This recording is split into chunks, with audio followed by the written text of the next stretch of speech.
Have you gotten into campaigns that you may have loved in the beginning, but as you continue to go, you really started to like loathe and just despise, but you've made it too far that you just tried to finish it out?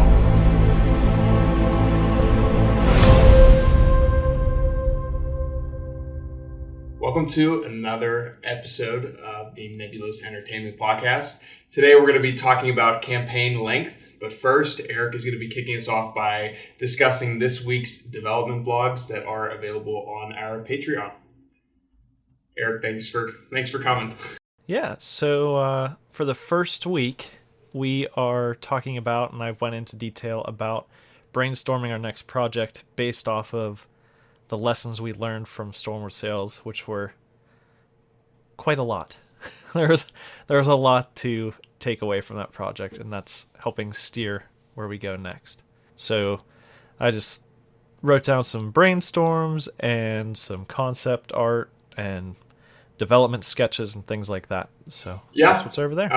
There's a lot of good information through these development blogs. Like Eric said, there's a lot that he has taken away from the experience of building Stormward Sales. So, okay, let's get into the main topic for today, which is campaigns, campaign length, the campaigns that we've liked, the campaigns that we didn't like, why we liked them, why we didn't like them. So, Eric, what do you think is probably your favorite campaign that you've played so far? Ooh, that's a hard question right off the bat.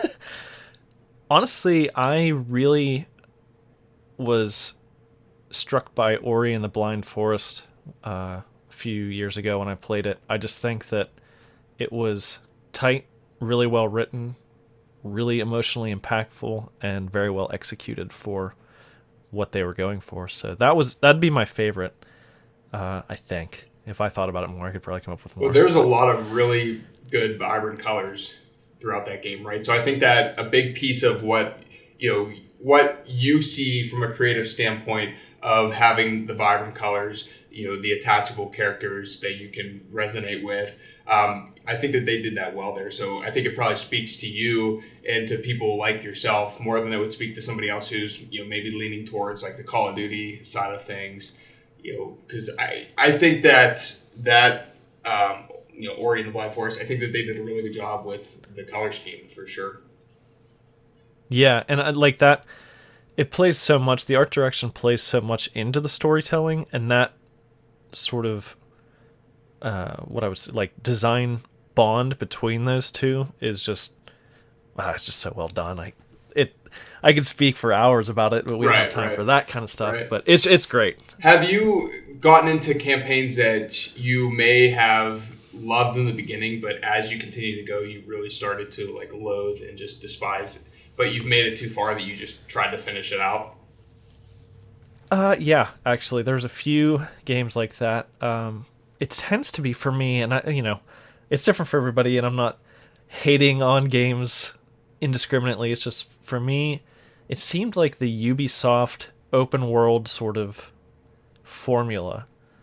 So the first experience I really had where I felt what I would call burnout is, I believe it was Far Cry 4, because it was like, go do a tower, and then once you get to the tower, you discover all the little things you can do in an area, and then you go and you do those and check all those off, because I'm a completionist, so like I don't like to leave things undone.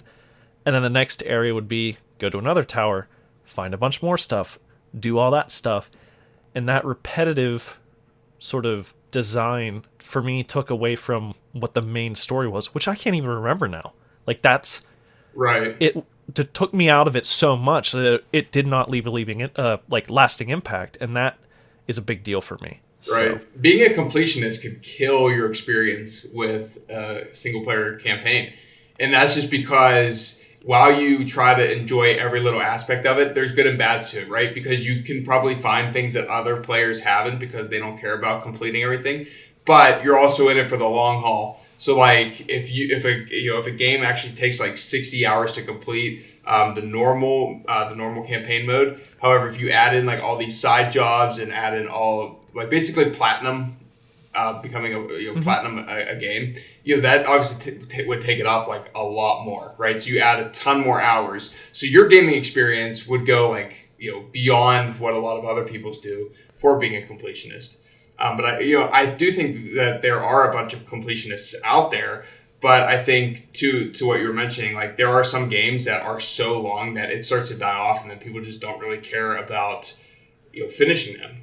And it's not that there's a optimal length for any campaign, because I don't necessarily think that there is. I think that each game can be different because it tells a different story, right? So you get to the point where if you quit discovering like mechanics or new areas or just new like anything in general, and you're getting kind of bored, you can basically tell which way the story's headed. Maybe it's time to wrap things up, which some stories don't necessarily do. Some stories try to push maybe unnecessary things at that point in time to just keep prolonging the story. But if you're running out of surprises and appreciation for the journey, then maybe it's time for the campaign to end. So the best way for me to relate this to is what's called economies of scale. Now, with economies of scale, when you start to do something in the beginning, you have like a great love and a great appreciation for it. But as it goes on, you've been doing it so long, you start to lose that love and appreciation. What you end with is probably not going to be the same of what you started with. Right. So like, for example, if you're eating food, that first bite is always going to be a lot better than probably the last, because you look forward more so to the first bite than to the last bite. The same thing can be said here with stories and that source of fulfillment that you look for as a player. So I don't think that there's like necessarily an optimal length for video games in general in terms of story, but you just need to as a developer, you need to play to like, okay, are you like, is the story naturally flowing, or are you having to actually like really push things to keep the story alive? Because if it's not naturally flowing, then maybe it's time to wrap it up, right? What would you say in terms of like having that length per campaign per story?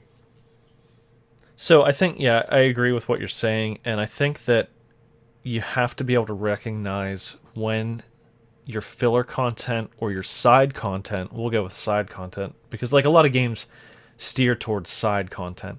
If that becomes filler and not like a supporting element to your main story, it's going to take players out of it. Right. A good example of that done well is, I would say, Mass Effect 2. It's a longer game, has all this side content that you could totally miss out on. But if you go and do it, it's awesome character building. There's like little stories, like subplots and all the stuff that go on. And it helps you feel a sense for, just a greater overall cohesion between all the characters and relationships and all that kind of stuff. So there are games where it does it well. There are games, like I mentioned, the one that I had a bad experience with Far Cry, where I felt like the side content was filler. Right. That was it. Right. Some people like it. Some people love, taking out a bunch of bases and all that stuff, and that's great. It's just me personally, I like when narrative is driven across the board. Yeah, I mean, there can be too much at some points. I used to love Red Dead Redemption, and when that campaign first came out, like I played that all the time until I got stuck at one spot in the desert or whatever. I just could not get past. So my campaign ended there, and I did not know how to get past it. But I also really got into Skyrim. But to kind of like what you're talking about, there's like a little bit of obviously like Skyrim was like really open world, right? But there's all these side these side journeys, these side quests that you can go on, and I fell in love with that game for a while, but man, like I just could not finish every single quest, because it's like as a player you want a sense of completion. So when you get that sense of completion, and then you find out like right away that there's something else that has to go on top of that, you kind of feel like, yes, you made a little bit of progress, but you're also like right where you just were. So, as a player, like at least me personally, I wanted to look like a campaign. I appreciate campaigns that actually make it look and seem like I'm going forward. I don't want like a 1 step forward, 2 steps back type of situation, which I think that maybe a few campaigns do. But I know that like The Last of Us has always been a great campaign for a lot of people. The Witcher, Ori, to what you're talking about, God of War has been huge. that's always been a good one.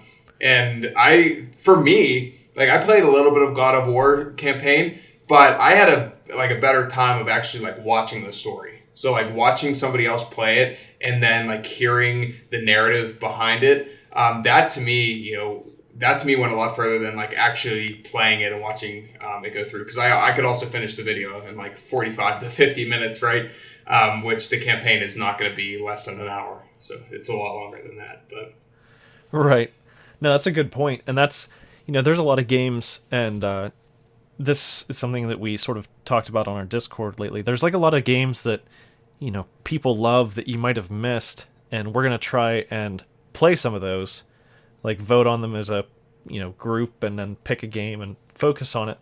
But we talked about, if you don't have the means to play it, like if it's on a console you don't have or something like that, what if we found a video online, of just like an overall right. story breakdown or whatever. It's not the same experience as playing, but sometimes it's kind of neat to see, how a story was told, even if you're not experiencing it the way it was intended to be experienced. Right. So, like you said with God of War, I think that's a totally valid way to consume. Well, it's like Cliff Notes because it's still the developer getting their story. Right. Yeah, it's still the developer getting their story out there. They probably want you to play it, but if you're experiencing it and finding attachment with it, they probably still appreciate that. So. I also think too, just along the lines with that, is when you see videos and you watch videos from other people's perspective, you might have missed something that somebody else caught, right? Because everybody pays attention to detail differently. So, if you play through, let's say you play through Hollow Knight, for example, okay? And there's a lot of videos on Hollow Knight. And you watch a bunch of playthroughs from other people, and they're catching things that maybe you just haven't explored and or caught at the same time just because the world's enormous. That also can give you a greater appreciation to want to go back and like see it for yourself, but also like watch it right then and there to take in other people's narrative for what they're saying about the game. So, I think that, Totally. campaigns, while there more than likely is going to be like one story in general, when you see it from like your perspective and compare it to other people's perspective, it opens up a whole different world of opportunities. World of opportunities that maybe you didn't even realize that games like maybe Hollow Knight is connected to a different game. Like for example, like Disney does this well with movies, right? So Disney has connected characters in movies throughout, its whole span. And when you bring that into games and you bring that into world building, people find the smallest detail and they make that connection. Like you might think that, all right, we're going to put this in there, but nobody's going to find it. It's like an Easter egg. But there is somebody out there that is a fanatic when it comes to finding these hidden details, and they will find it, right? Like they are looking at everything by frame. Somebody's bound to see it. So that's so true. Yeah. I remember because like I used to always, when the Call of Duties would be coming out, man, I used to always watch people's like latest updates and people just releasing information. And as soon as like one Call of Duty trailer would drop, you just had a swarm of just people, different opinions, just different screenshots in general, trying to dissect what this 10-second clip was that they just released. It, yeah. Right, yeah. It's crazy. And I loved the Modern Warfare campaigns. And I think Call of Duty did do a good job in the sense that the campaigns, while the majority of people played Call of Duty for multiplayer and maybe Spec Ops and Zombies, the campaigns were not that long, right? So they were anywhere from like 6 to maybe 10 hours on average, right? So like that's not too long, but it's still long enough to give you a great appreciation for what the game actually is. And you can see and do a lot of things. So I think that they did do a good job. While I don't necessarily think all of the Call of Duties are fantastic, but I do think that I think you and I, Eric, are more old school. Like we love the Modern Warfare side of things. For sure. We're not really too big on like the mechanical exoskeleton suits. No thanks. Yeah, I don't think they've done that in a while, but that was sort of like the falling off point. For Yeah, them. I think it was a wake up call for them. I think it was a little bit of a wake up call. So a question I had for you, Eric, is does the price of a game matter when it comes to campaign length? So, for example, if you paid $60 for a game, are you going to be expecting greater length in a campaign than if you paid like $15 for a PC game? What's your take on that?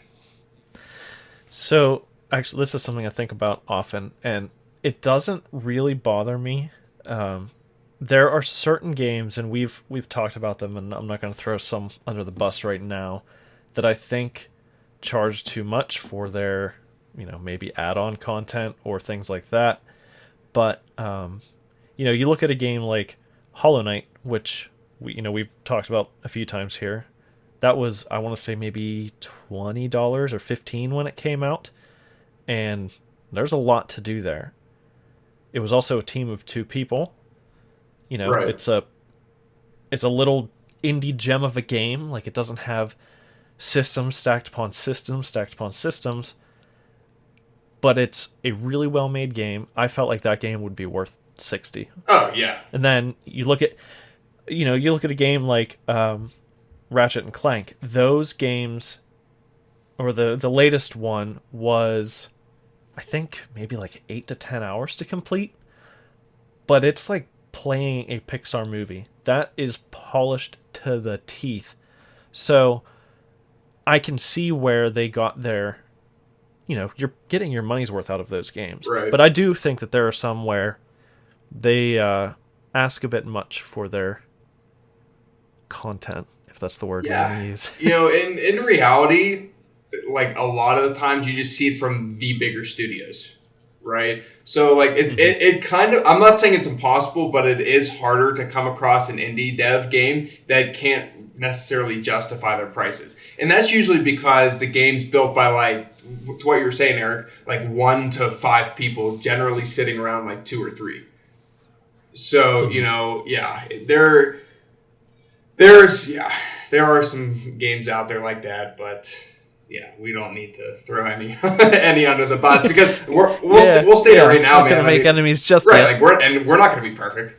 When we put our games out, right? So we're not going to be perfect at all. But those were the big points that I wanted to cover for Campaign in general. Did you have any closing remarks that you wanted to make? No, I think it's something that we can continue to talk about, and I think it's something that will get talked about a bit more with our Discord group. Right. Just with these, we're exploring games that people like and think that others should see. So yeah, it's just definitely something to keep in mind when you're playing a game is, what do you think of the campaign? If you strip away all of the systems, the mechanics, and the graphics and all that stuff, right? How's the story hold up? And we're not talking like open worlds here, like Minecraft's, and, right? Because there are games where it's just an endless amount of boxes that need checked to complete. Right. If you want to sit there and play Animal Crossing, like Eric and I were talking about this a little bit before the episode, Animal Crossing through and through will take you over like 400 hours to tick those boxes. Now, is that something that you really want to do? Is Animal Crossing that big a part of your life? I don't know. To some people, I'm sure it is. And kudos to them if they have the power to complete all of that. But, we're talking single-player campaigns are a lot different than these open world, the open world such as Minecraft, or GTA has its own campaign, but it is like people play it more for the open world, I would say, than for the campaign. Right. The online. Right, exactly. The most popular aspect. Yep. And Call of Duty, if we're going to go back and circle back to Call of Duty, I think that it can be said the same. Right. Those games are known for their multiplayer, not their campaigns at this point. Yeah, for sure, man. So if you liked and found value in this episode, please feel free to share it with your friends and family. As always, thank you for taking the time to listen. If you would like to support us and dive a little bit deeper into the world of game development, you can do so with our Nebulos Entertainment Patreon, which starts at $1 a month, and the link will be in the show description. Be sure to follow us on Instagram, Twitter, Facebook, YouTube, and Pinterest at Nebulos_ENT to stay up to date with our latest development. And above all, remember that there is a story in all of us. It's up to you to choose how you write yours. Have a good night.